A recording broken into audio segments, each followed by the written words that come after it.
ఈశ్వరో గురురాత్మేతి మూర్తిభేద విభాగిని వ్యోమవద్వ్యాప్తదేహాయ దక్షిణామూర్తయే నమః. వసుదేవసుతం దేవం కంసచానూరమర్దనం దేవకీ పరమానందం కృష్ణం వందే జగద్గురుం. శృతిస్మృతిపురాణానాం ఆలయం కరుణాలయం నమామి భగవత్పాదం శంకరం లోకశంకరం. ఓం ఆత్మస్వరూప బంధుగణ, మనం ఇప్పటి వరకు భజగోవిందము కైవల్య ఉపనిషత్ పూర్తి చేశాము. అద్భుతంగా మీరు కూడా మన యొక్క సాయంత్రం సత్సంగం క్లాసెస్లో అద్భుతమైన ప్రశ్నలు అడుగుతున్నారు. వాటికి మన శక్తి వంచన లేకుండా సమాధానములు చెప్పడానికి ప్రయత్నిస్తున్నాము. భగవద్గీత క్లాసెస్ కూడా సాయంత్రం అవుతున్నాయి. అయితే చాలా అదృష్టం, మనకి ఎంతో అదృష్టం, మహద్భాగ్యం, సద్భాగ్యం ఏంటంటే 29వ తేదీన గురు పౌర్ణమి వస్తుంది. నిజానికి ఈ ఆధ్యాత్మిక జీవితంలో ఉన్న ప్రతి ఒక్కరికి కని విని ఎరగని ఏ పండగ కూడా ఇంత ప్రాముఖ్యత విశిష్టత ఉండదు. ఎవరైతే స్పిరిచువల్ లైఫ్ అంటే ఆధ్యాత్మిక జీవితంలో ఉంటారో వారికి గురు పౌర్ణమి అనేది ఎంతో శ్రేష్టమైనది, విశిష్టత కలిగి ఉన్నది. కాబట్టి మరి గురు పౌర్ణమికి ఆది గురువు, జగద్గురువు, మూలం అయినటువంటి ఆ దక్షిణామూర్తియే తత్వం నుండే వేదములు వచ్చాయి, ఉపనిషత్తులు, భగవద్గీత అన్నీ వచ్చాయి, పురాణాలు, సర్వం శాస్త్రాలు దక్షిణామూర్తి స్వరూపమే. కాబట్టి ఆ దక్షిణామూర్తి స్వరూపము నుండే శ్రీకృష్ణ పరమాత్మ భగవద్గీత కానీ, అదేవిధంగా పురాణాలు, బ్రహ్మసూత్రములు సహా అన్నీ కూడా మనకు అందించినటువంటి వ్యాస మహర్షి, వీటన్నిటికీ జ్ఞానస్వరూపము దక్షిణామూర్తియే. శుద్ధ జ్ఞానైకమూర్తి దక్షిణామూర్తి. ఓకేనా? కాబట్టి గురు పౌర్ణమి ముందు మనం దక్షిణామూర్తి చెప్పాలని సంకల్పించుకున్నాము. కాబట్టి ఈరోజే ఆరంభిస్తున్నాము. అయితే దక్షిణామూర్తి స్తోత్రం ఆరంభించే ముందు ఒక ప్రార్థన శ్లోకం చెప్పి దక్షిణామూర్తి యొక్క స్వరూపంలోకి మనము వెళదాం.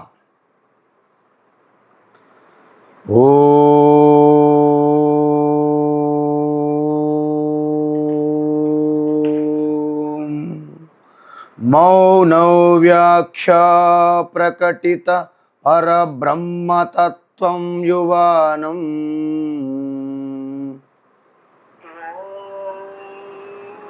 మౌనం వ్యాఖ్యా ప్రకటిత పరబ్రహ్మతత్వం యువానం వర్షిష్టాంతేవ సదృశి గణైరావృతం బ్రహ్మనిష్టైః. వర్షిష్టాంతేవ సదృశి గణైరావృతం బ్రహ్మనిష్టైః. ఆచార్యేంద్రం కరకలిత చిన్ముద్రమానందమూర్తిం. ఆచార్యేంద్రం కరకలిత చిన్ముద్రమానందమూర్తిం. స్వాత్మా రామం ముదితవదనం దక్షిణామూర్తిమీడే. స్వాత్మారామం ముదితవదనం దక్షిణ దక్షిణామూర్తి నీడే. ఆ, ఇది దక్షిణామూర్తి స్తోత్రమునకు ధ్యాన శ్లోకం. కాబట్టి ఇప్పుడు అసలు దక్షిణామూర్తి అంటే ఏంటో తెలియాలి కదా మనకి. దక్షిణామూర్తి అంటే తెలిస్తే కదా. దక్షిణామూర్తి అంటే దక్షిణ్ అమూర్తి అంటే దక్షిణ్ అంటే ఇక పూర్తిగా శుద్ధము, చైతన్యము, ఎటువంటి మలినము, మాలిన్యాలు, ఎటువంటి బంధనములు, ఎటువంటి అటాచ్మెంట్స్, ఏ రిలేషను, ఏ క్రియ, ఏ చేష్ట, ఎటువంటివి లేనటువంటి కేవలం దక్షత స్వరూపము కలిగినటువంటి అమూర్తి స్వరూపము. చూసారా? ఇంకొకటి దక్షిణామూర్తి. మనము సాధారణంగా దక్షిణ వైపు మనము మృత్యుస్థానము అంటారు. మృత్యుస్థానం. అందుకే చూడండి, దక్షిణాయనంలో సూర్యుడు దక్షిణ వైపు ప్రయాణిస్తుంటే అటువైపు అది మంచి సమయం కాదు, ఉత్తరాయణం మనకు కావాలి, పుణ్యకాలం అంటాం. అదేవిధంగా దక్షిణ స్థానం అనేది మృత్యుదేవత, యమస్థానము. కాబట్టి మనము చాలా భయంతో జాగ్రత్తగా ఉంటాం. కానీ ఈ కాలములో ఉన్నవారందరికీ ఈ యొక్క దిక్కులు, ఈ కాలమహిమ, కాల ప్రభావము పనిచేస్తుంది. కానీ ఎవరిలో నుండి అయితే కాలం పుట్టిందో వారికి కాలం ఏం చేస్తుందండి? మీరు చెప్పండి. ఈ కాలము ఎవరి నుండి అయితే పుట్టిందో వారికి కాలము, ఈ యొక్క మృత్యువు, యముడు కూడా ఏమీ చేయలేరు. కాబట్టి వారి స్వరూపమే మృత్యానికి జయించే స్వరూపము, అతి మృత్యుమేతి అంటారు. కాబట్టి ఆ యొక్క మృత్యుస్థానం కూడా దక్షిణామూర్తికి మృత్యుస్థానం కాదు. అది కూడా ఎటువంటి అసలు స్థానమే సంబంధం లేదు. ఎందుకు? దిక్కులు, దేశము, కాలము ఏవి కూడా ఆయనలో లేవు. ఇవి కల్పితం. తర్వాత మనం చూస్తాం స్తోత్రములో, మాయా కల్పిత దేశ కాల కలన వైచిత్ర్య చిత్రీకృతం అంటాం. కాబట్టి అసలు ఆయనకి ఈ యొక్క దక్షిణ దిక్కు అనేది ప్రభావం ఉండదు ఆయన పైన. కాబట్టి దక్షిణ అభిముఖంగా కూడా ఉన్నటువంటి ఆ యొక్క దక్షిణామూర్తి స్వరూపము. ఇంకొకటి ఏంటంటే ఆది గురువు అంటారు. ఆది గురువు అంటే యస్య గురువు న విద్యతే స ఆది గురువు అంటే అర్థం ఏంటి? ఎవరికైతే ఇంకా వేరేగా గురువు ఉండరు. దక్షిణామూర్తి గురువు ఎవరు? దక్షిణామూర్తికి గురువు ఉండరండి. ఎందుకు? ఆయనే ఆది గురువు, ఇంకా ఆయనకంటే గురువు ఉండరు. కాబట్టి సదాశివ సమారంభం అంటే సృష్టి. ఈ సృష్టి ఆరంభం నుండే ఈ సృష్టికి జ్ఞానప్రదాతగా సాక్షాత్ శుద్ధ చైతన్య శాంతం శివం అద్వైత స్వరూపమైనటువంటి ఆ తురీయ ఆత్మయే, పరమాత్మ స్వరూపమే మూర్తీభవించినటువంటి దక్షిణామూర్తి స్వరూపంగా గురుమూర్తిగా ప్రకటమయ్యారు. కాబట్టి ఆయనకి గురువు ఉండరు. మేమున్నాం, మాకు గురువులు ఉంటారు, మా గురువులకి గురువులు ఉంటారు. కానీ దక్షిణామూర్తి గురువు ఎవరు? గురువు ఉండరు. ఎందుకు? ఆయనే ఆది గురువు. కాబట్టి దక్షిణామూర్తి అంటే మనకి ఈ విధంగా మనకు తెలియాలి. అయితే దీనికి ఆరంభంలో ఒక చిన్న కథ కూడా ఉన్నది. ఫస్ట్ శుద్ధ చైతన్య స్వరూపం ఒక్కటే. సదేహ సౌమ్య ఇదమగ్రే ఆసీత్ సృష్టేహే పూర్వం. అగ్రే అంటే సృష్టికి అగ్రే ముందు కేవలం శుద్ధ చైతన్యం ఒక్కటే. ఎలాంటిది? ఏకమేవ అద్వితీయం, రెండోది లేదు. మరి ఆ పరమాత్మవే విభజన చెందాలనే ఒక సంకల్పంతో త్రిగుణాత్మైనటు మాయగా తన స్వరూపం పైనే ప్రకటమయ్యింది. అంటే శుద్ధ చైతన్యమే దానికి ఆధారం, అధిష్టానం. 3 గుణములు కలిగినటువంటి మాయాశక్తి. సో ఆ శుద్ధ చైతన్యము మాయ ద్వారా ప్రకటమయ్యి ఈ సృష్టికి సృష్టికర్తగాను అదే శుద్ధ చైతన్యము ఆత్మ పరమాత్మే సృష్టికర్తగాను, అదే శుద్ధ చైతన్యము స్థితికర్తగాను, అదే శుద్ధ చైతన్యము లయకర్తగాను ఆ మాయా శరీరము ద్వారా ప్రకటమయ్యాయి. వారినే మనము బ్రహ్మ, విష్ణు, శివ అంటాం. అయితే అప్పుడు బ్రహ్మ సృష్టి చేయాలి కదండి. అయితే తన మానసిక సృష్టి చేయడం ఆరంభించారు. అప్పుడు సనక, సనంద, సనాతన, సనత్కుమార ఇలా నలుగురు వచ్చారు. వారికి ఆజ్ఞాపించారు, ఆదేశం ఇచ్చారు బ్రహ్మదేవుడు. ఏమని? పుత్రులారా, మీరు ఈ సృష్టి కర్తవ్యాన్ని కొనసాగించండి అన్నారు. అయితే సనక, సనంద, సనత్కుమారులు సృష్టి కొనసాగిస్తారా? లేదు. అంటే బేఖాతరు అన్నమాట. అంటే బ్రహ్మదేవుని యొక్క ఆదేశం కూడా లెక్క చేయకుండా వాళ్ళు పుట్టినప్పటి నుండే ఆత్మనిష్టలో ఉండడం మొదలుపెట్టారు. ఆత్మనిష్టం అంటే తన స్వరూప స్థితిలోనే ఉంటున్నారు. అసలు స్వరూప స్థితి నుంచి బయటికి రావట్లేదు వాళ్ళు. నివృత్తి మార్గం. బ్రహ్మదేవుడు ప్రయత్నించాడు, విఫలమయ్యాడు బ్రహ్మదేవుడు. చతుర్ముఖ బ్రహ్మ, శుద్ధ బ్రహ్మ కాదు, శుద్ధ చైతన్య బ్రహ్మ కాదు, చతుర్ముఖ సగుణ బ్రహ్మ గురించి మాట్లాడుతాడు. అయితే బ్రహ్మదేవునికి కోపం వచ్చింది. ఎందుకు? ఏ తల్లిదండ్రులైనా తన పిల్లలు తమ మాట వినకపోతే మీకు కోపం వస్తుందా లేదా చెప్పండి? కోపం వస్తుంది, సాధారణంగా కోపం వస్తుంది. బ్రహ్మదేవుడికి చాలా కోపోద్రిక్తుడయ్యారు. క్రోధం.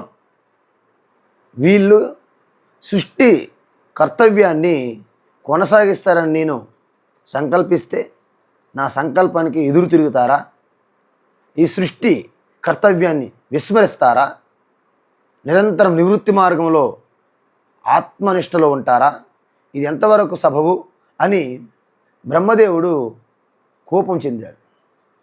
కోపం చెందితే బ్రహ్మదేవు నుండి ఆ రుద్రుడు ప్రకటమయ్యాడు. మీకు తెలుసు, పురాణాల్లో కూడా సతీదేవి దుర్మరణం తర్వాత శివునికి విపరీతమైన క్రోధము, కోపం వస్తుంది.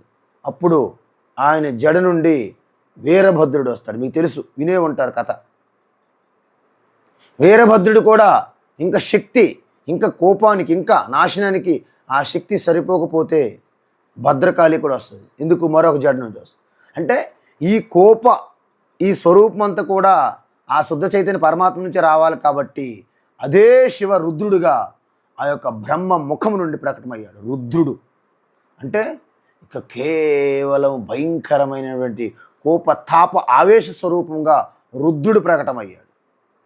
అయితే అప్పుడు బ్రహ్మదేవుడు అన్నాడు, హే రుద్ర, ఈ సనత్ కుమారులను భస్మం చేయి అని ఆదేశించాడు. ఎవరు? బ్రహ్మదేవుడు.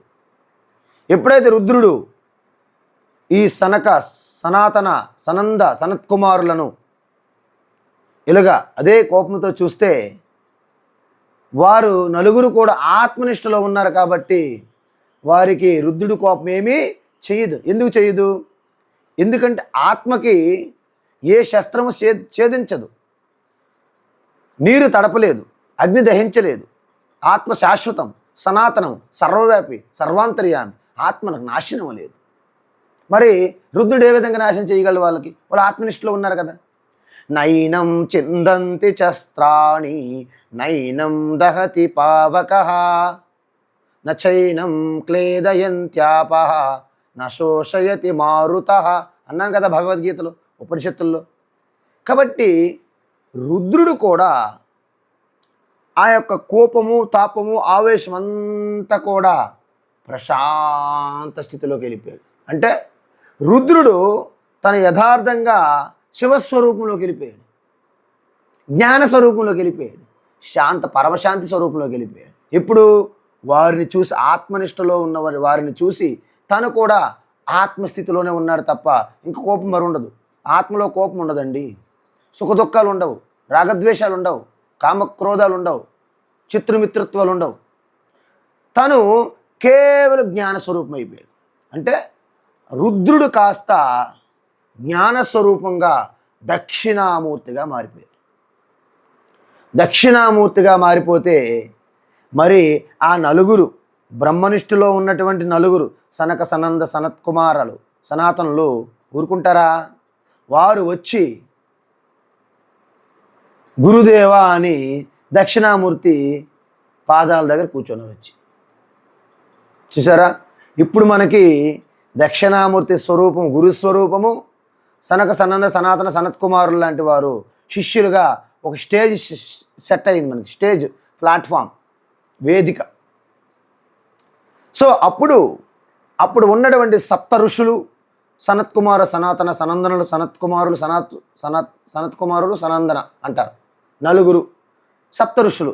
వీళ్ళందరూ కూడా అనేక యజ్ఞ యాగాలు వేదోక్త కర్మలు అన్నీ కూడా చేసి జపము తపము పారాయణము తీర్థయాత్రలు సకల సేవలు సకల తపస్సులు అన్నీ చేసి యమ నియమ ఆసన ప్రాణాయామ ప్రత్యాహార ధారణ ధ్యానాలు అన్నీ కూడా చేస్తూ ఉన్నారు.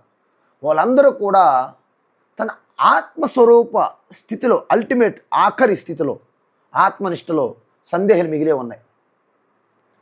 అయితే వాళ్ళందరూ కూడా దక్షిణామూర్తి స్వరూపము అని తెలుసుకొని అందరూ కూడా దక్షిణామూర్తి స్వరూపంలోనే మన సంశయాలన్నీ నివృత్తి చేసుకోవాలని ఆయన దగ్గరికి వచ్చారు. ఆయన ఎక్కడున్నారు?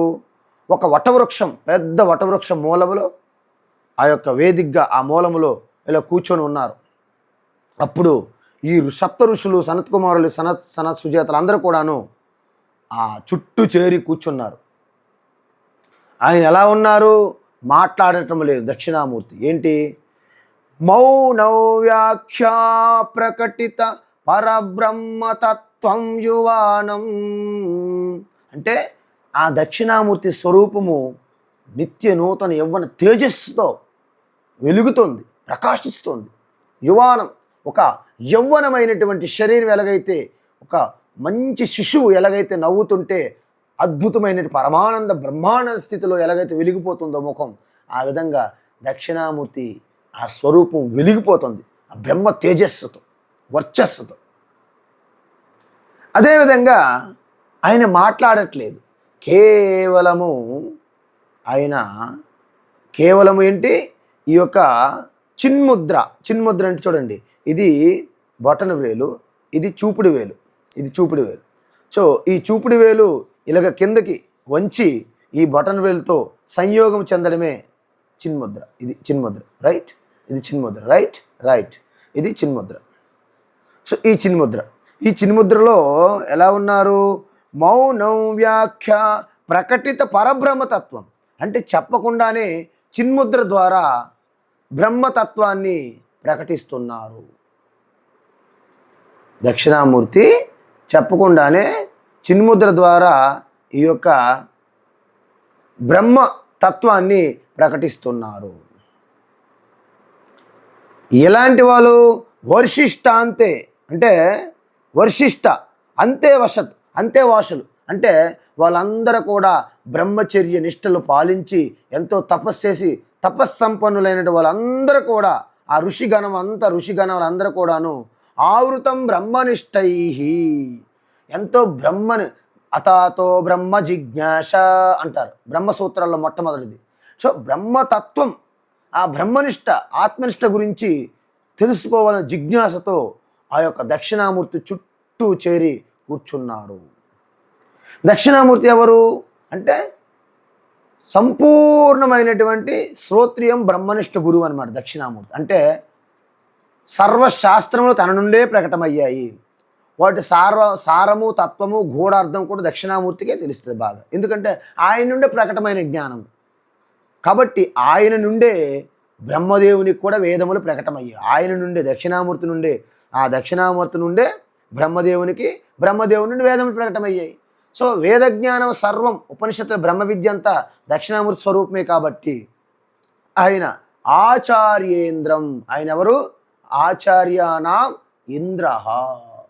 అంటే ఈ సృష్టిలో ఎంతమంది గురువులు ఉన్నారో, ఆచార్యులు ఉన్నారో, దేశికలు ఉన్నారో వాళ్ళందరికీ సుప్రీం గురువు సుప్రీం ఆచార్య. అంటే దేవతలందరికీ రాజు ఇంద్ర, ఎలాగో దేవరాజు ఇంద్ర అంటారు. సో ఆ విధంగా ఈ ఆచార్యులందరికీ కూడా ఆది గురువు, పరమపిత, పితామహ, ఆ యొక్క జగద్గురువు ఆచార్య, పరమేష్టి ఆచార్య. కరకలిత చిన్ముద్రమానందమూర్తిం అంటే ఈ చూడండి, ఈ బొటన వేలు చూపుడు వేలు ఇలా కలిసి చిన్ముద్ర స్వరూపంలో ఆనందంగా ఉన్నారు. ఆయనకి ఇంకేమి లేదు, ఒకటే స్థితి, కేవలం ఆనందము ఆనందము ఆనందం. ఆనందం స్థితి మాత్రమే. ఆ ఆనంద స్వరూప స్థితిలో ఇలాగా కూర్చున్నారు. ఏ విధంగా? స్వాత్మారామం ముదిత వదనం దక్షిణామూర్తిం ఈడే అంటే తన యొక్క స్వరూప స్థితిలో. స్వరూపం అంటే ఏంటి? ఆత్మారామ. అంతర్యామికి ఆత్మారామ అంటారు. రామ్ అంటే ఏంటి అంటే మీ హృదయములో, అంటే సకల ప్రాణుల హృదయస్థములో ఆ శుద్ధ చైతన్యం రమించి క్రీడించి ఆనందము పరమశాంతి ప్రేమ స్వరూపమైనటువంటి ఆ యొక్క తత్వం ఆత్మనే ఆత్మారామ అంటారు. సో ఆత్మారామ, స్వాత్మారామ. బయట ఉండి ఆత్మారామ కాదు, తన స్వరూపమే ఆత్మారామగా, స్వరూపాన్నే ఆత్మారామగా కలిగి ఉన్నటువంటి ఆ దక్షిణామూర్తికి ఆ ముదిత వదనం, ప్రసన్న వదనం. ఎందుకంటే ఆయనకి ఏం బాధ లేదు కండి, దుఃఖము ఏముంటుందా? కేవలం ఆనంద స్వరూపమే కాబట్టి ఆ ముఖం పైన ఆ ప్రసన్న వదనము, ఆ చిరునవ్వు ఒలుగుతుంది, వెలిగిపోతుంది. అలాంటి ఎవరు? దక్షిణామూర్తిం ఈడే. మీడే కాదు అక్కడ, దక్షిణామూర్తిం ఈడే. అలాంటి దక్షిణామూర్తికి మేము నమస్కరిస్తున్నాము. మీ అందరూ కూడా నేను చెప్పినటువంటి ఆ దక్షిణామూర్తి స్వరూపాన్ని మీ హృదయంలో దర్శించి నమస్కరించుకోండి. ఎలాంటి దక్షిణామూర్తి? ఏమి మాట్లాడకుండా మౌనంగా ఈ చిన్ముద్ర ఇలా పెట్టి కేవలము తన చుట్టూ ఉన్నటువంటి ఆ ఋషిగణములందరికీ కూడాను తన యొక్క చిన్ముద్ర ద్వారే పరబ్రహ్మ తత్వాన్ని తెలియజేస్తున్నారు. నిత్య నూతన యవ్వనంగా ప్రకాశిస్తున్న బ్రహ్మ వర్చస్ తేజస్తో ప్రకాశిస్తున్నటువంటి ఆ దక్షిణామూర్తి సకల ఆచార్యులందరికీ కూడాను సుప్రీం గురువు. ఓకే, ఆ యొక్క ఉత్తమ గురువు, ఆది గురువు, జగద్గురువు అయినటువంటి ఆయన ఈ చిన్ముద్రతో ఆనంద స్వరూపంగా ఆత్మారాముడితో ప్రసన్న వదనముతో ఉన్నటువంటి ఆ దక్షిణామూర్తిని మీ హృదయస్థములో అలాగ ధ్యానించి నమస్కరించుకోండి. వట విటపి సమీపే భూమి భాగే నిషన్నం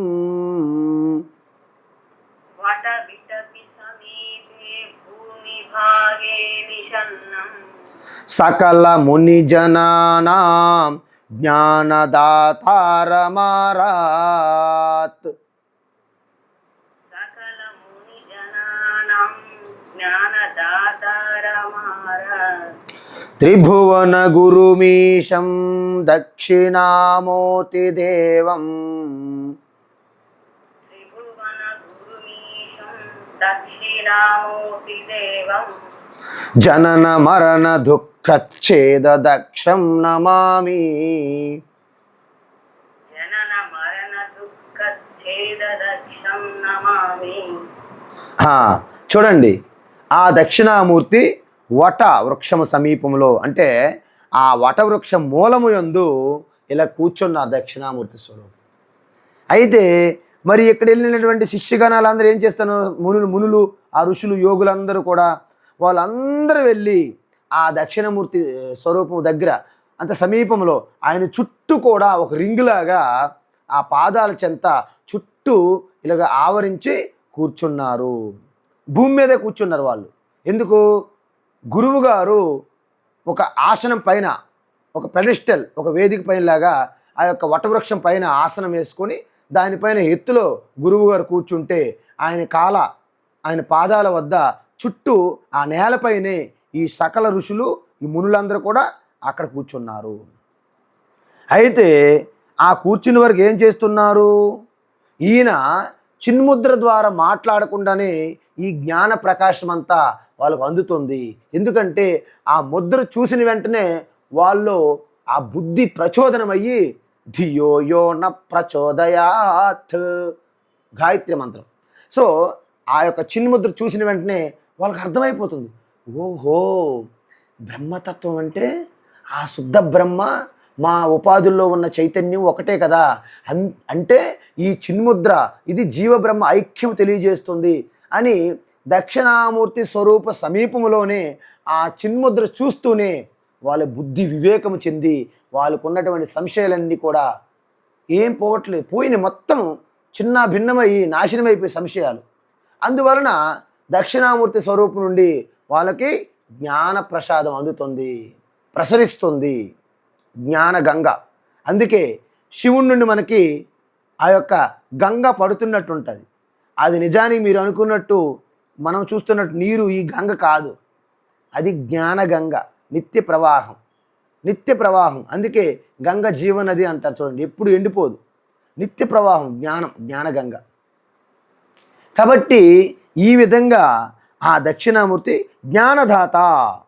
తన చుట్టూ వచ్చినటువంటి, తన దగ్గరలో కూర్చున్నటువంటి ఆ మునులకి, ఋషులందరికీ కూడా జ్ఞానం ప్రదానం జరుగుతుంది.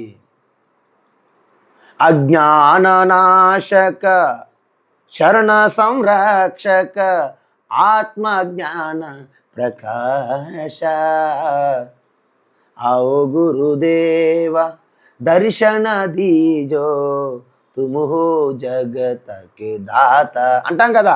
అంటే అజ్ఞాన నాశక శరణ సంరక్షక. వాళ్ళందరూ కూడాను దక్షిణామూర్తిని ఆశ్రయించారు, శరణజొచ్చారు. సో వారికి జ్ఞానప్రకాశం వెలిగించాలి కదా. సో దక్షిణామూర్తి వారి యొక్క కర్తవ్యం ఏమిటి?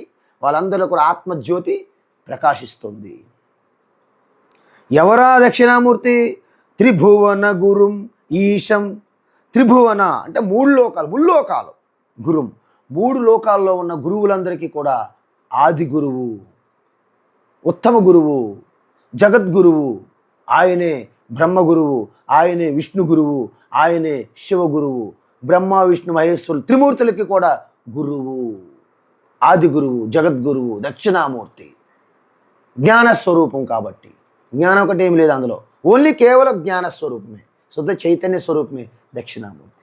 కాబట్టి త్రిభువన గురుం ఈశం అంటే ప్రభు. ఈ ముల్లోకాలు ఉన్నటువంటి సకల గురువులు, అంటే ఎటువంటి గురువులైనా సరే, అది లౌకిక విద్యవని, బ్రహ్మ విద్యవని, వారు ఎటువంటి గురువు అయినా సరే, శిక్షకులైన అందరికి కూడా ఈశం ప్రభువు. ఎందుకంటే ఆయన నుండే సకల విద్యలు, సకల కళలు అన్ని ఆయన నుండే మనకు ప్రకటన కావాలి, అనేక విద్యలు కూడా. ఎవరైనా దక్షిణామూర్తి దేవం. దేవం అంటే జ్యోతి స్వరూపం అంటారు, అంటే జ్ఞాన ప్రకాశం అని అర్థం. కాబట్టి దక్షిణామూర్తి జ్ఞాన ప్రకాశము.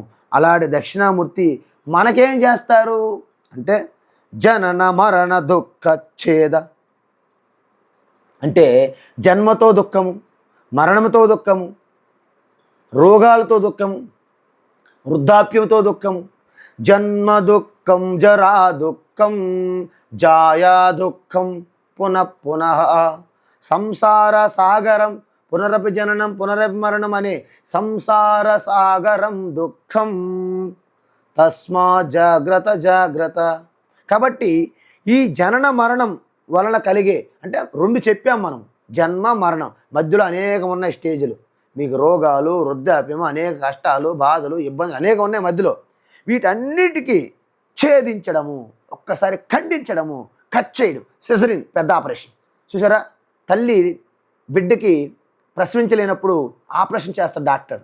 ఆ విధంగా ఆయన పెద్ద డాక్టర్ అండి, డాక్టర్లోనే పెద్ద డాక్టర్ దక్షిణామూర్తి. కాబట్టి మీకు కలిగినటువంటి ఈ జనన మరణ దుఃఖం అనే రోగమును ఆపరేషన్ చేసి పూర్తిగా దాన్ని ఖండిస్తున్నారు, దాని కారణాన్ని. అంటే జననము మరణానికి ఈ రెండింటి కారణమైనటువంటి ఈ రోగం, ఈ సంసార రోగం, భవరోగానికి కారణమైన కారణాన్ని ఆయన సిజరైన్ చేస్తున్నారు, ఆపరేషన్ చేస్తున్నారు. ఎవరు? దక్షిణామూర్తి. ఎవరతను? దక్షం. చూసారా, నేను దక్షిణ్ అని చెప్పాను కదా, దక్షం అంటే అంతకంటే అద్భుతమైనటువంటి నైపుణ్యత కలిగిన డాక్టర్లు ఇంకెవరు లేరు సృష్టిలో. ఎందుకు? సృష్టి యొక్క జ్ఞానం అంతా ఆయన సొంతం. సృష్టిలో ఉన్న ఎటువంటి చికిత్స అయినా, ఆపరేషన్ అయినా ఆయన సొంతం. ఆయన నుండే సకల విద్యలు, సకల ఆపరేషన్లు, సకల చికిత్సలు అన్నీ కూడా దక్షిణామూర్తి నుండి రావాలి. కాబట్టి ఆయన దక్షం. దక్షం దక్షిణామూర్తిం. అలాంటి దక్షిణామూర్తికి నమామి, నేను నమస్కరిస్తున్నాను. చూడండి, అలాంటి దక్షిణామూర్తి స్వరూపాన్ని మీ హృదయంలో మీరు ధ్యానించాలి. చిత్రం వటతరోర్మూలే చిత్రం వటతరోర్మూలే వృద్ధా శిష్య గురుర్యువా వృద్ధా శిష్యా గురుర్యువా గురోస్తు మౌనం వ్యాఖ్యానం గురోస్తు మౌనం వ్యాఖ్యానం శిష్యాస్తు చిన్న సంశయా. శిష్యాస్తు చిన్న సంశయా. చూడండి, ఇది ఎంత అద్భుతమా కాదు చెప్పండి.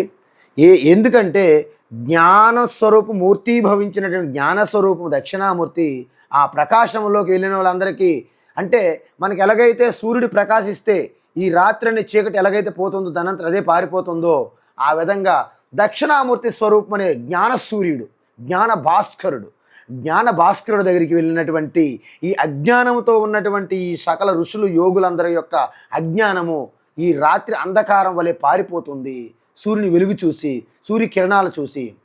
అటువంటి జ్ఞానసూర్యుడి జ్ఞాన భాస్కరుడైనటువంటి ఆ దక్షిణామూర్తి ఆయన సమక్షంలోకి వెళ్తేనే వీళ్ళందరి సంశయాలన్నీ కూడా, ఈ సంసారానికి కారణమైనటువంటి అజ్ఞానము అవిద్య మొత్తం నాశనం అయిపోతుంది. ఇది విచిత్రమాగా చెప్పండి. చిత్రం బలారే విచిత్రం అంటారు మన వాళ్ళు. చిత్రం బలారే విచిత్రం అంటే ఇది అద్భుతం, వండర్ అని అర్థం. వండరే కదండి. ఆయన ఏమి ఊరికే ఉపన్యాసాలు ప్రవచనాలు ఏమి చెప్పట్లే, కేవలం అక్కడ ఉన్నారు. వారి ఆ స్వరూపం దగ్గరికి వెళ్ళిన వెంటనే వీళ్ళకి మొత్తం అజ్ఞానము, మోహము, భ్రాంతి, భయాలు, కోరిక అన్నీ మటుమాయమైపోతున్నాయి. దీన్ని చిత్రం, ఎంత విచిత్రం అండి ఇది, బలారే విచిత్రం. ఎందుకు? వటతరోర్మూలే వృద్ధా శిష్య గురుర్యువా.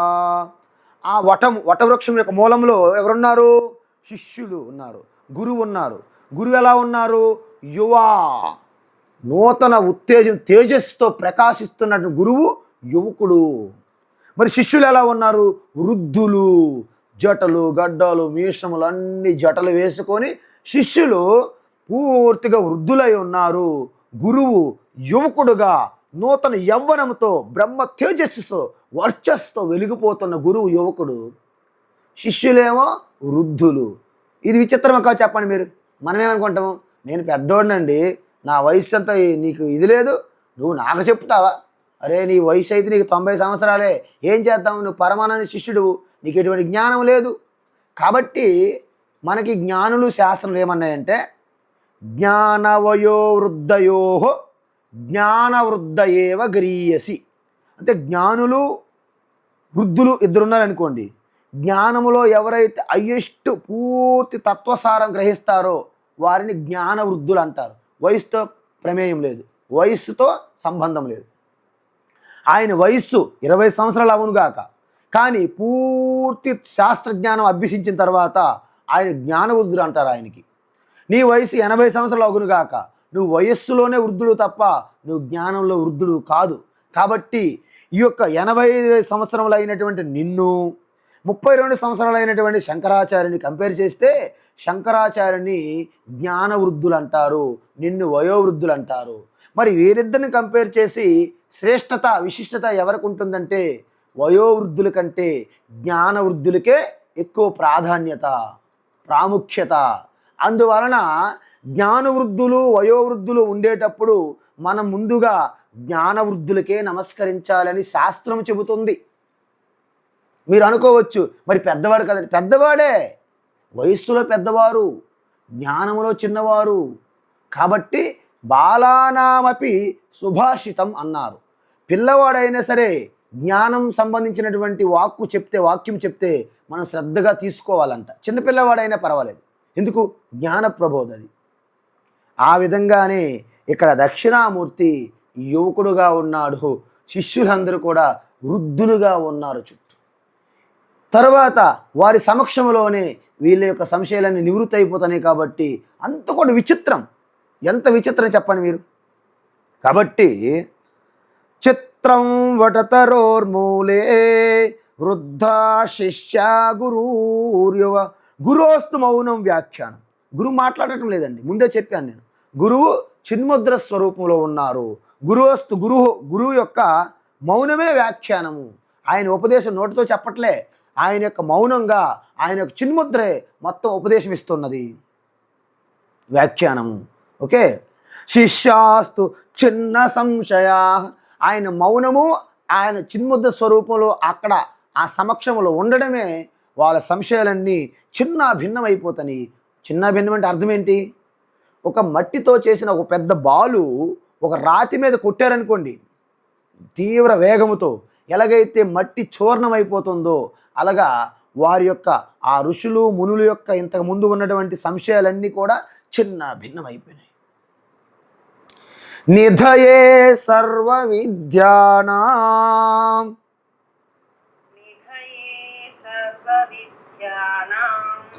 భిషజే భవరోగిణాం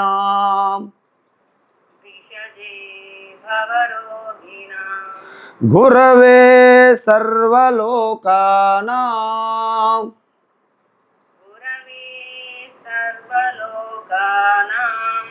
దక్షిణామూర్తయే నమః.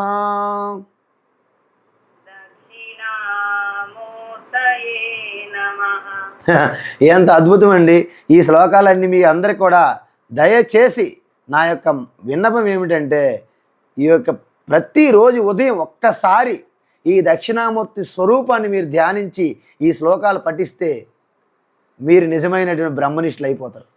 మీరు గృహస్థాసనంలో ఉన్నా, మీరు ఏ కర్తవ్యాలు ఏ డ్యూటీ చేసుకున్నా మీలో ఆ జ్ఞానం అనేది ఆ యొక్క కోహినూర్ డైమండ్ వల్లే ప్రకాశిస్తుంది.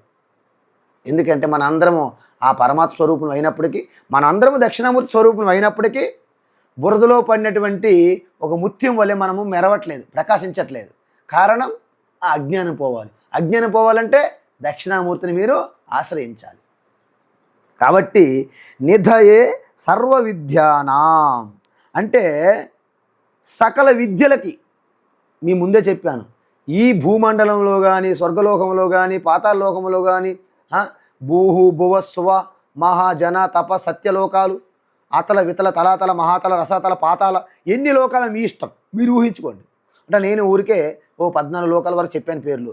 మీరు 1400 చెప్పండి, 14,000 లోకాలు చెప్పండి, మాకేం అభ్యంతరం అయితే లేదు. మీరు ఎన్ని లోకాలని చెప్పుకోవచ్చు, ఊహాకల్పనేగా లోకాలన్నీ.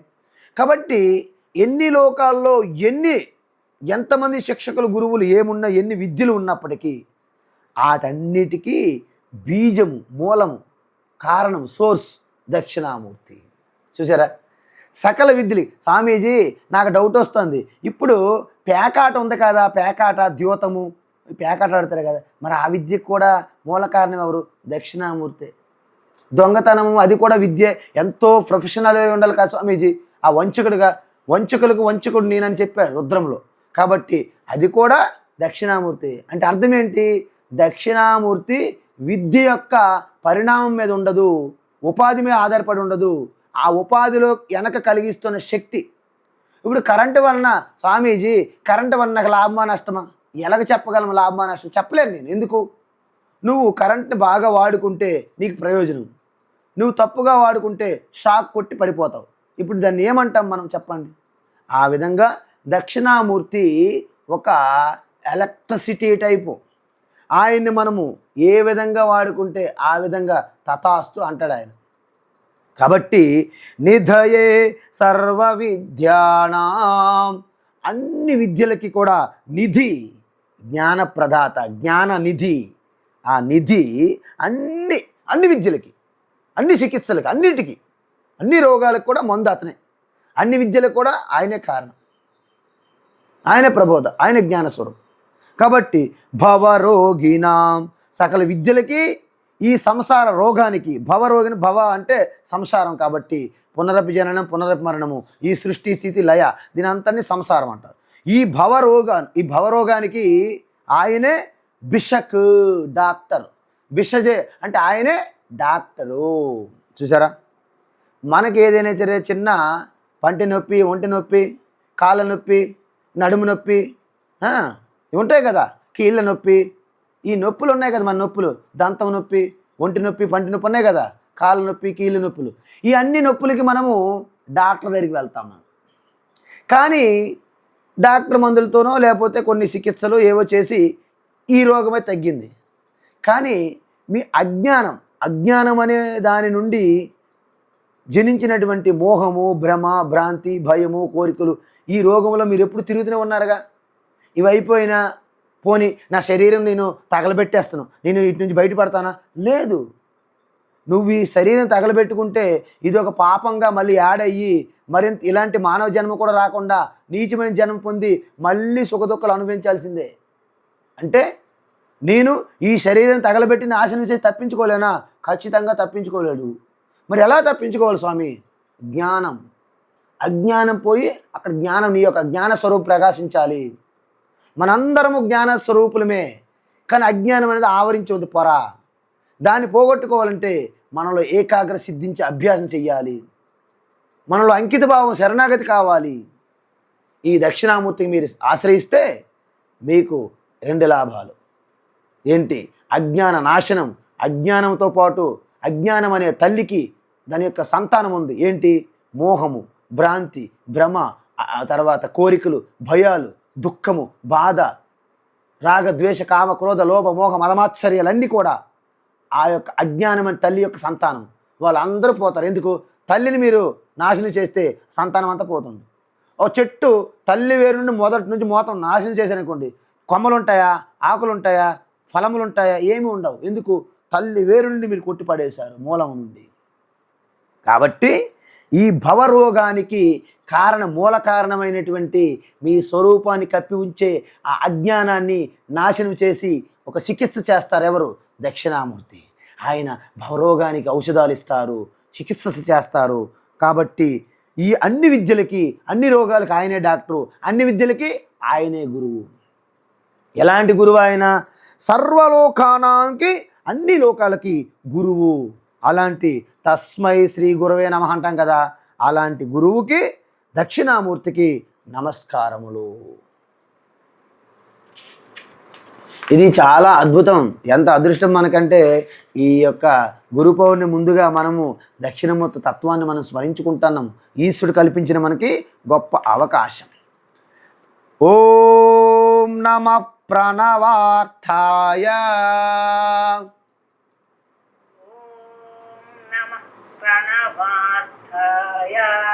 శుద్ధ జ్ఞానైకమూర్తయే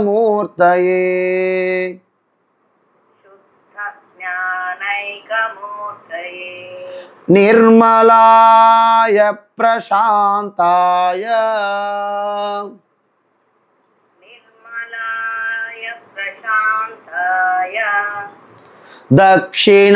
దక్షిణామూర్తయే నమః.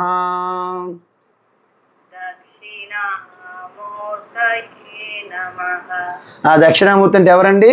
ఓం. నేను చెప్పాను అంటే శుద్ధ చైతన్యము అక్కడి నుండి ఆ యొక్క ఏ ధ్వని అయితే ప్రకటమయ్యిందో అది ఓంకార ప్రణవనాదంగా ప్రకటమయ్యింది.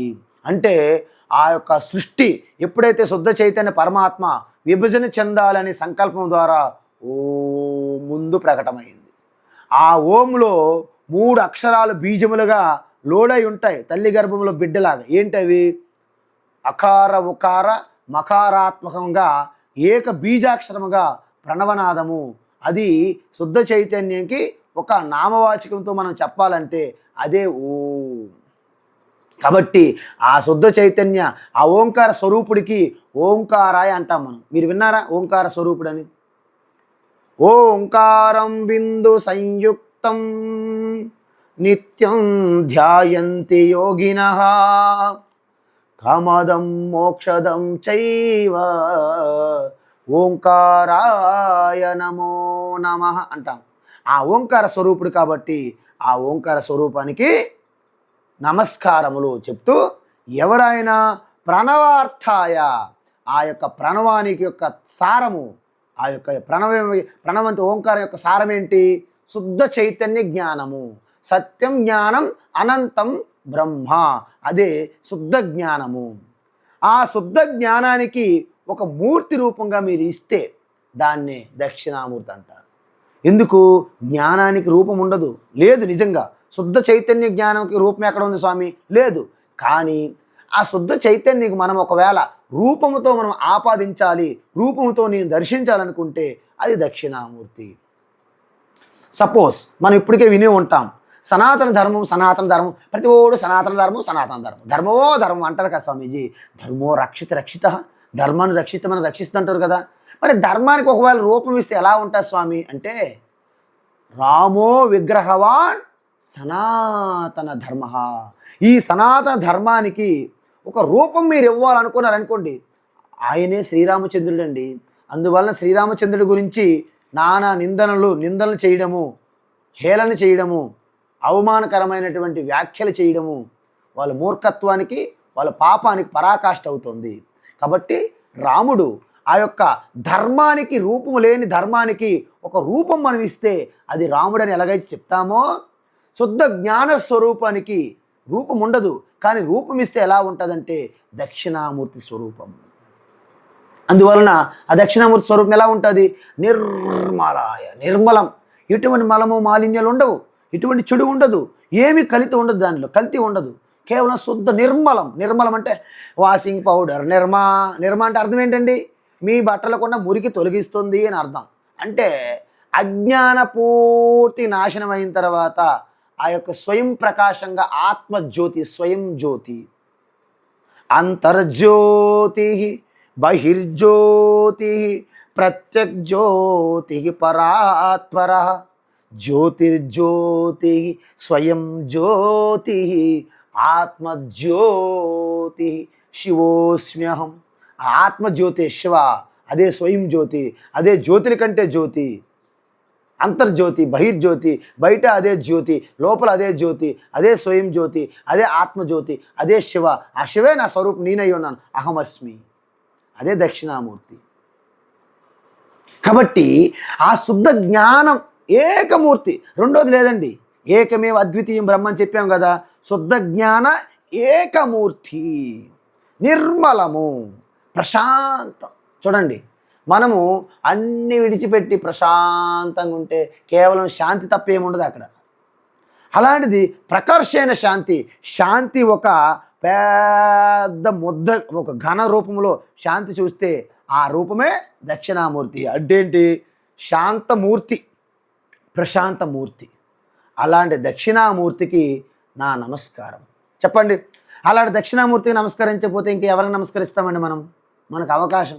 అలాంటి దక్షిణామూర్తిని మీ హృదయస్థములో మీరు ధ్యానించాలి. ధ్యాన శ్లోకాలు ఇవి. చిద్ఘనాయ మహేశాయ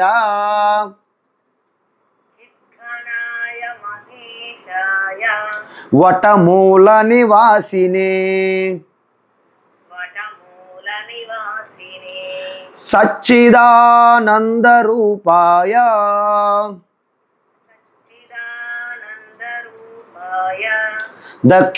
దక్షిణామూర్తయే నమః.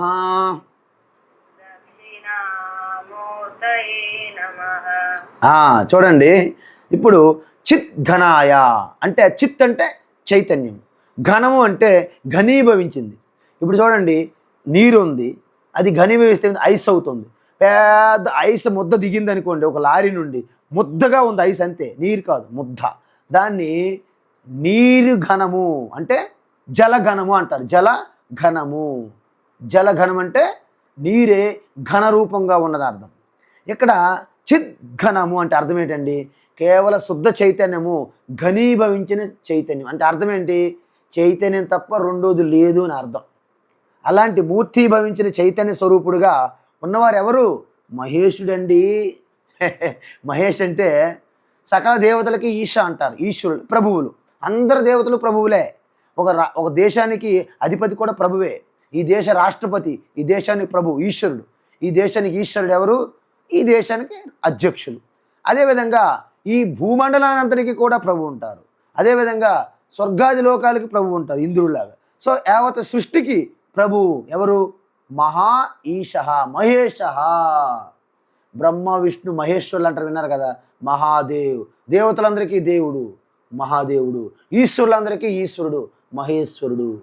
ఈశ్వరి అంటే అందరి ఈ యొక్క ఎవరైతే మహారాణులు ఉంటారో అన్ని లోకాలకి వాళ్ళందరికీ మహారాణి అంటే ఎవరు? మహేశ్వరి. వాళ్ళందరినీ ఈశ్వరి అంటారు. ఈశ్వరులందరికీ మహా ఈశ్వరి అంటే మహేశ్వరి అంటే ఆదిశక్తి పరాశక్తి. సో ఈ విధంగా మహేష, ఆ మహేషునికి ఎక్కడ ఉంటున్నారు ఆయన? వటమూల నివాసిని. ఎందుకు వటమూల, వటవృక్షం, మర్రి చెట్టు ఎందుకు అంటున్నారు స్వామి అంటే, మర్రి చెట్టు అనేది ఈ సంసార సృష్టికి ఒక ప్రతీక.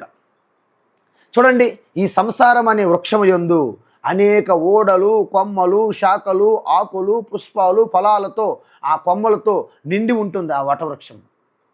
వసంతములో విరాజిల్లుతూ ఉంటుంది వటవృక్షము.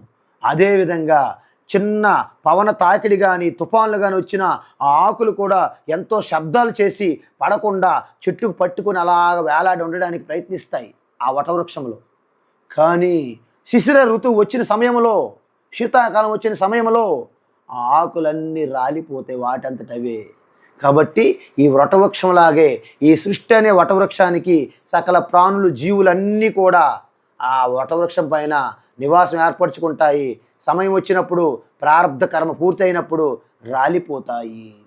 కాబట్టి ఈ సంసారానికి మూలం దక్షిణామూర్తి. కాబట్టి వటవృక్ష మూలంలోనే ఉండాలి ఆయన, అక్కడే నివసించాలి. కాబట్టి వటమూల నివాసిని అంటే చిద్ఘనాయ స్వరూపానికి, ఆ ఈశ్వరుడికే ఈశ్వరుడైనటువంటి మహేశ్వరునికి, ఆ యొక్క వటవృక్షం మూలయందు నివసించేవానికి ఎలాంటి వారు ఆయన? సచ్చిదానంద రూప అంటే కేవలం సత్, ఎల్లప్పుడూ ఉండే సత్యస్వరూపుడు. అంటే ఒక కాలంలో ఉండి మరొక కాలంలో లేకపోవడం ఉండదు. అన్ని కాలాల్లో, 3 కాలాల్లో ఉంటుంది, 3 కాలాలకి అతీతంగా ఉంటుంది. దాన్ని సత్ అంటారు. అదే చైతన్య స్వరూపంగా, జ్ఞాన స్వరూపంగా ప్రకటమవుతుంది కాబట్టి చిత్ అంటారు. ఆ చిత్తే ఆనంద, ఆత్మారామ, ఆనందరమణగా ప్రకటమవుతుంది కాబట్టి ఆనంద అంటారు. అంటే సచ్చిత్ ఆనంద, 3 కలపండి, సచ్చిదానంద. ఆ సచ్చిదానంద రూపుడికి అదేవిధంగా దక్షిణామూర్తి. ఎవరాయన?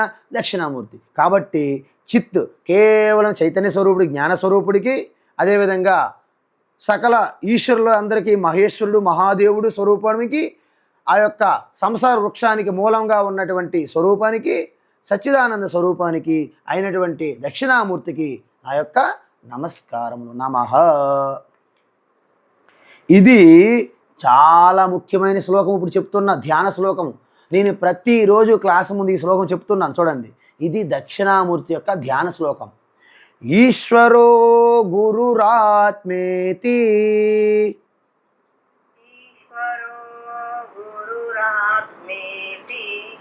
మూర్తి భేద విభాగినే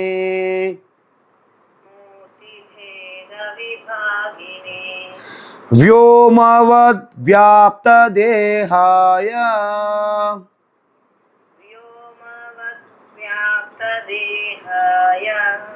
దక్షిణామూర్తయే నమః.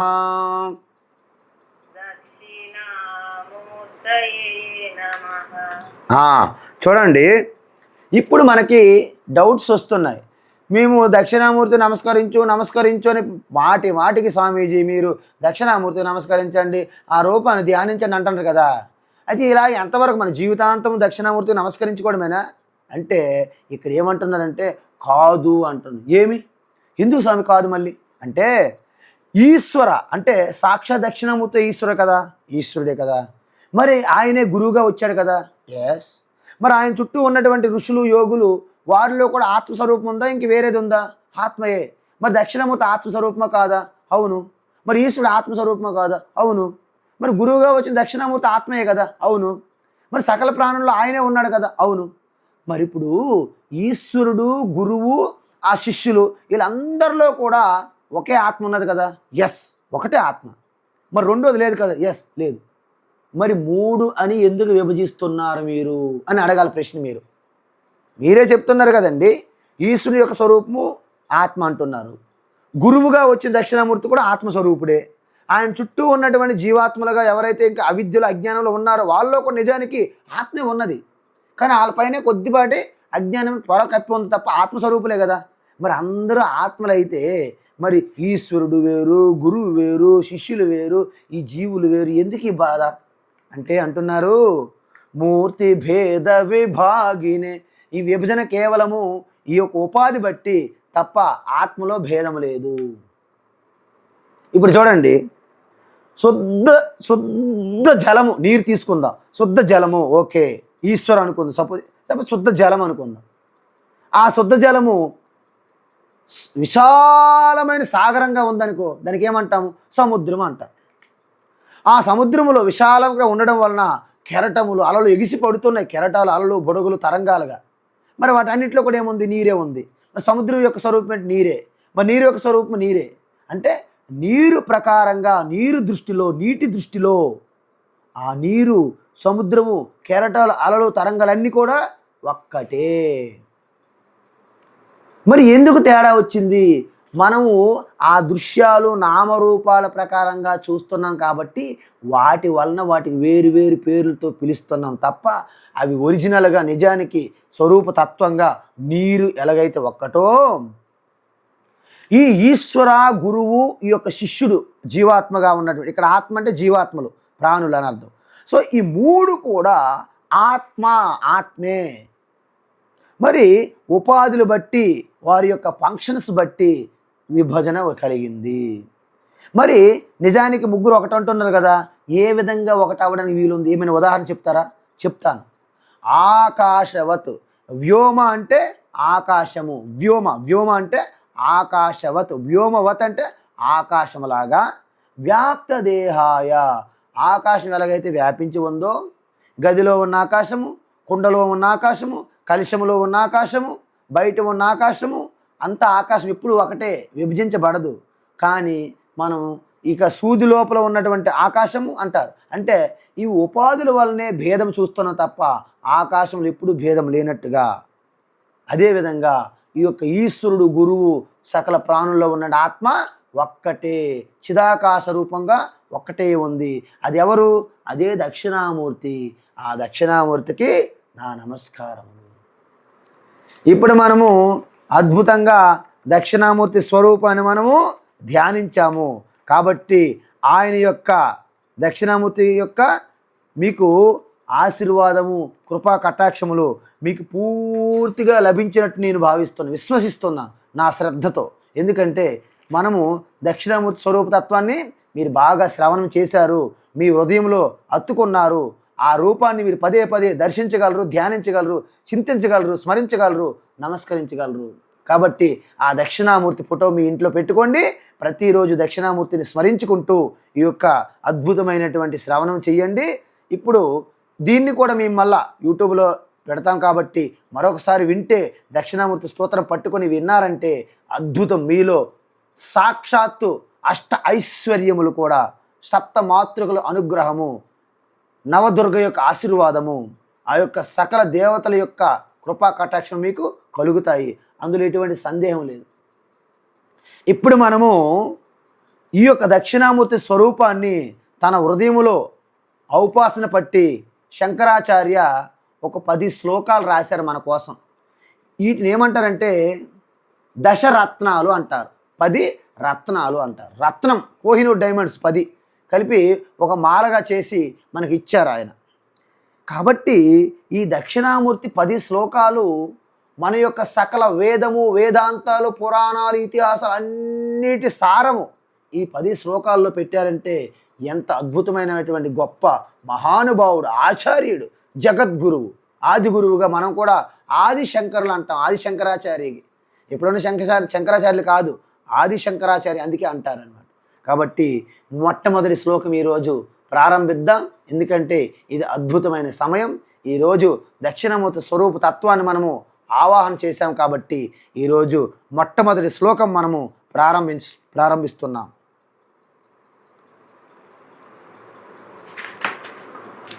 విశ్వం దర్పణ దృశ్యమాన నగరీ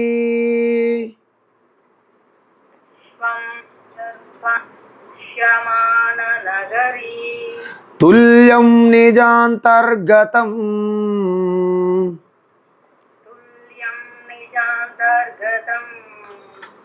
పశ్యన్నాత్మని మాయయా బహిర్వోద్భూతం యథా నిద్రయా. పశ్యన్నాత్మని మాయయా బహిరివోద్భూతం యథా నిద్రయా. యస్ సాక్షాత్ కురుతే ప్రబోధ సమయే స్వాత్మానమేవాద్వయం. యస్సాక్షాత్ కురుతే ప్రబోధ సమయే స్వాత్మానమేవాద్వయం. తస్మై శ్రీ గురుమూర్తయే నమ ఇదం శ్రీ దక్షిణామూర్తయే. తస్మై శ్రీ గురుమూర్తయే నమ ఇదం శ్రీ దక్షిణామూర్తయే. అద్భుతం, ఆనందం. ఆజ్కి ఆనందకి జయ హో. అందరికీ శుభం భూయాత్. హరి ఓం తత్సత్. సర్వం శ్రీకృష్ణార్పణమస్తు.